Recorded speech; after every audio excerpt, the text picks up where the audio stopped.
Boa tarde, galera. Mais uma vez aqui para mais uma aula do nosso curso de recuperação de áreas degradadas. Tá? Só lembrando a vocês que nessas aulas, desse conteúdo que a gente está falando agora sobre técnicas de recuperação de áreas degradadas, nosso próximo conteúdo a gente vai falar sobre o PRAD, né, que é o Plano de Recuperação de Áreas Degradadas. Então, provavelmente a gente talvez tenha mais umas 2 quinzenas aí, a gente consiga terminar o nosso conteúdo todo. Tá? Então vamos lá para a nossa aula de hoje. Então vamos lá falar sobre fitorremediação. Tá? Só lembrando que, como eu falei para vocês em aulas anteriores, né, quando eu falo em fitorremediação, é uma forma de biorremediação. Tá? Então, quando a gente fala em biorremediação, a fitorremediação, que é a utilização de plantas, é uma das técnicas. É que, na maioria das vezes, quando a gente fala em biorremediação, a gente fala na utilização de micro-organismos. Então, quando a gente fala mais em biorremediação, a gente se refere a microbiorganismos, mas a fitorremediação é uma forma de biorremediação. Tá? Na última aula a gente já tinha feito uma apresentação geral da diferença entre as duas e hoje a gente vai dar continuidade nesse processo.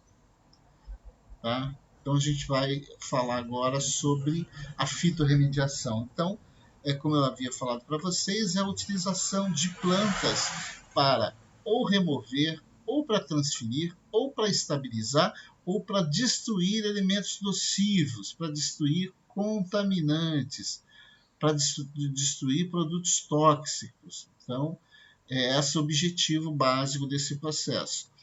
A gente pode ver aqui nesse slide que a gente tem diversas formas como as plantas atuam. Elas podem, as raízes, por exemplo, elas podem fitoestimular, elas podem fazer fitodegradação, fitoestabilização, fitoextração. Pessoal, fito, sempre que quando você vê esse nome, quer dizer, fito quer dizer relativo à planta, quer dizer a vegetal. Ou seja, estimulação por vegetais, degradação por vegetais, estabilização por vegetais. Então, nesses sentidos todos. Fitoextração através das folhas, por exemplo, quando a gente pensa em poluição do ar, as plantas, as folhas, elas utilizam o processo de fitoextração, ou seja, elas através das folhas, elas pegam o CO2, por exemplo, atmosférico, e devolvem na forma de O2, né? Devolvem na forma de oxigênio. Fitovolatilização, ou seja, os gases vão sair no processo de respiração das plantas e por aí vai. Como eu tinha falado na aula passada, isso aqui é um aguapé, que é um exemplo de uma planta que retira metais pesados do solo. Tem vários estudos mostrando da utilização dos aguapés, seu sistema radicular aqui acaba retendo metais pesados, né, retirando produtos tóxicos do solo. Os fatores vão depender das características físico-químicas do solo. Uma coisa que a gente sempre fala, vai depender muito do tipo e da extensão do contaminante. Por exemplo, não adianta nada você falar radioatividade, porque planta não vai resolver questão de radioatividade.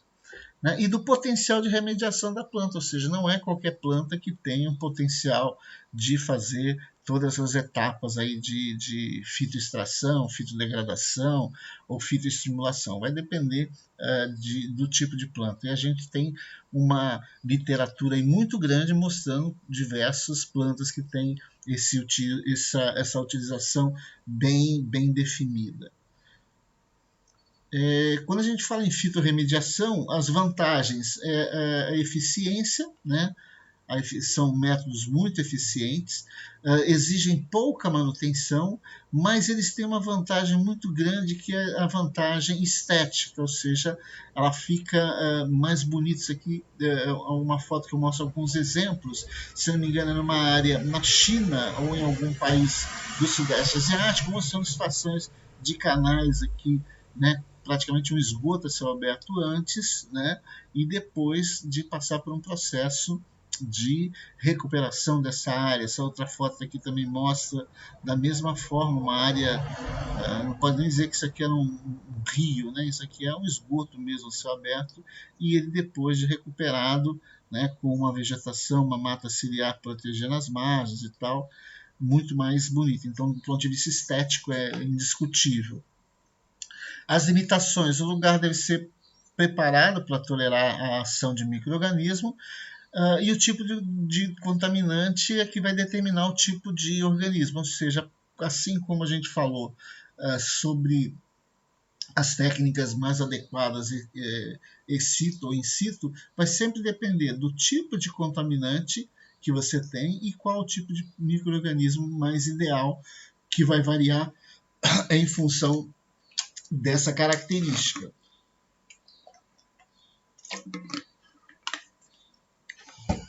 Vamos lá para o...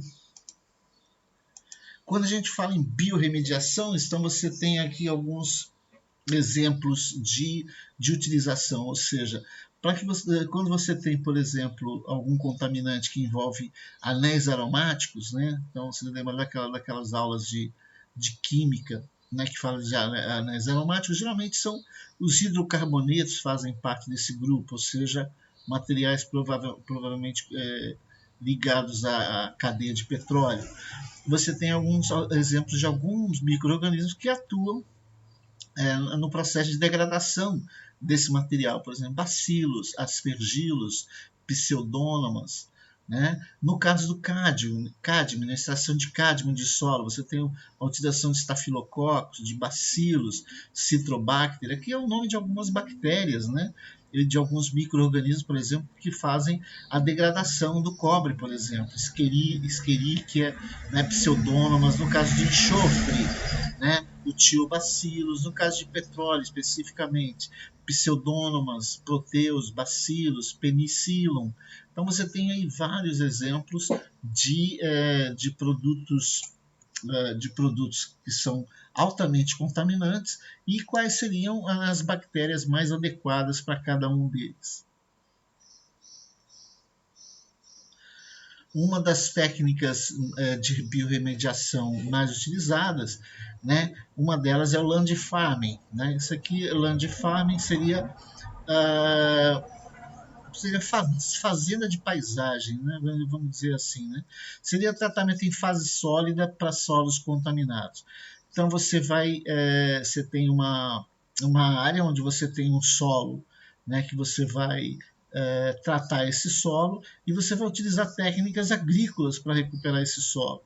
Então, o solo contaminado ele passa a receber, né, gradiação, os processos ligados à produção agrícola, e você vai tentar fazer, é como se fosse uma fazenda de solos, ou seja, você vai trabalhar com solo, diversas técnicas vão ser utilizadas para que esse solo, para que você consiga extrair desse solo os contaminantes que porventura estiverem presentes nesse solo. Uma outra técnica, que essa dá para fazer até em casa, né, que muita gente faz em casa, é a técnica de compostagem. Né? É um tratamento que a gente chama de termofílico. Né? Esse fílico aqui vem de filo, né, quer dizer amigo, ou seja, bactérias que gostam de temperatura. Então, bactérias que gostam de ambientes mais aquecidos, mais quentes. Né? Elas se reproduzem melhor. E é aeróbico, ou seja, que necessita da presença de oxigênio. Então você tem que ter oxigênio. Onde você vai ter a transformação do composto orgânico com mistura de organismos, ou seja, os micro-organismos vão consumir os materiais orgânicos, né? Então geralmente o pessoal faz no fundo de casa, né? Alguma área assim, principalmente em casa. Apartamento praticamente é mais complicado. Não que não dê para fazer, mas é mais complicado. Você pega todas as sobras de alimentos e você vai colocando num determinado lugar. Geralmente essas áreas você tem minhoca e outros organismos que vão fazer a degradação dessa matéria orgânica e transformar essa matéria orgânica em humus, que é excelente para o solo, excelente para a qualidade do solo.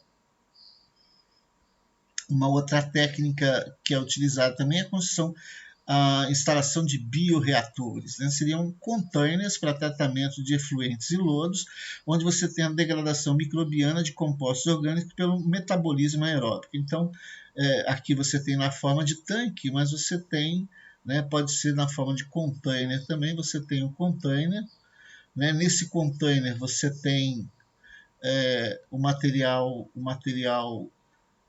vai ser acumulado, você vai jogar o material, né, aqui dentro, vai introduzir, no caso, geralmente efluentes e lodos de estações de tratamento de efluentes, as ETEs, né, ou de esgotos, e vai colocar esse material aqui dentro, e as próprias bactérias presentes ali vão começar a decompor esse material pelo metabolismo aeróbico, ou seja, são bactérias que consomem oxigênio e na medida que eles consomem oxigênio, eles vão fazendo a degradação desse material. Geralmente você tem construções mais bem preparadas para isso, onde você tem um local onde você tem a entrada do substrato, a entrada do esgoto, por exemplo, você tem um misturador, que seria uma espécie de aerador, que ele vai movimentar esse material para que esse material não fique parado, ou seja, você vai fazer com que o material do fundo vá para a superfície e vai movimentando esse material, e na medida que você vai movimentando, isso vai produzindo gás, né, o chamado metano. Esse gás você pode utilizar, esse biogás, para produção de energia, por exemplo, para uso em fogões, alguma coisa assim, né? E você tem a saída em um local, uma saída aqui embaixo, onde vai sair o fertilizante, porque vai sair na forma sólida. Então você vai ter, né, a ação desse matéria, a transformação disso em fertilizante, e aí você pode usar na agricultura. Então, como são bactérias termofílicas, né, como a gente falou anteriormente, termofílicas, ou seja, que bactérias que gostam de temperaturas elevadas, então você vai precisar aquecer esse material, e esse aquecimento vai fazer com que haja uma reprodução maior de bactérias e, claro, a entrada de oxigênio para que você possa fazer a degradação dos compostos orgânicos ali por metabolismo aeróbico.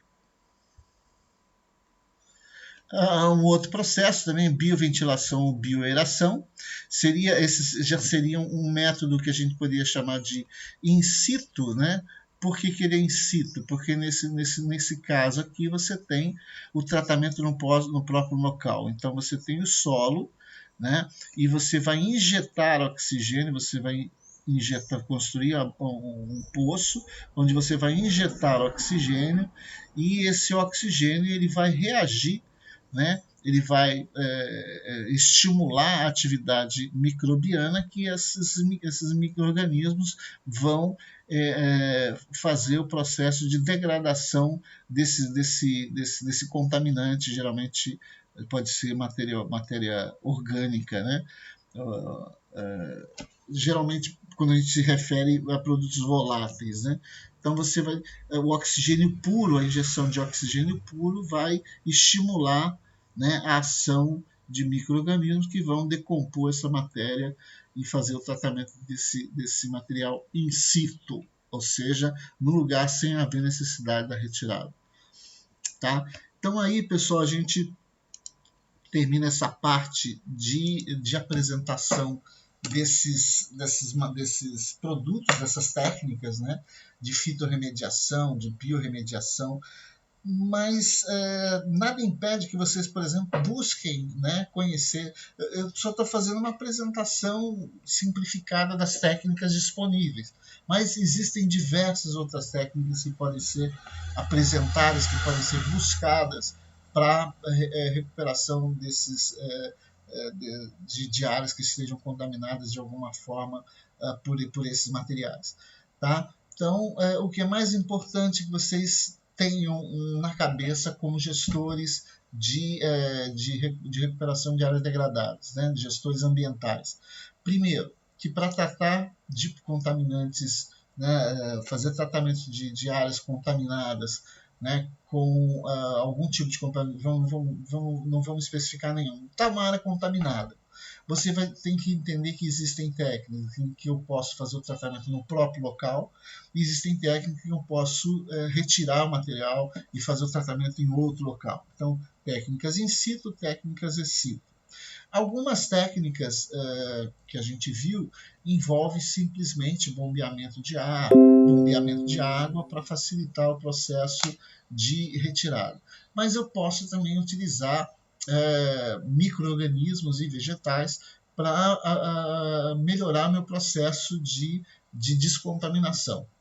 Então, no caso, a gente apresentou alguns exemplos, né, de plantas, né, que podem ser utilizadas em processos de recuperação, principalmente de líquidos, mas também para solos. Existem, eu não listei plantas, mas existem literaturas que oferecem, né, indicações de plantas que têm características de serem ou fitoextrativas ou fitodegradadoras. Então, existem diversas plantas. Não vou ficar preocupado em indicar para vocês, porque é importante que vocês saibam o caminho, vocês não precisam saber, né, o final, vocês precisam aprender a encontrar o caminho para você buscar a melhor solução para um determinado problema. E vimos também que, além de fito, de plantas, a gente pode usar também micro-organismos. Então, existem diversos micro-organismos que podem ser utilizados como formas de recuperar, de tratar ambientes contaminados. Valeu, galera. Obrigado pela atenção de vocês. Até a próxima aula.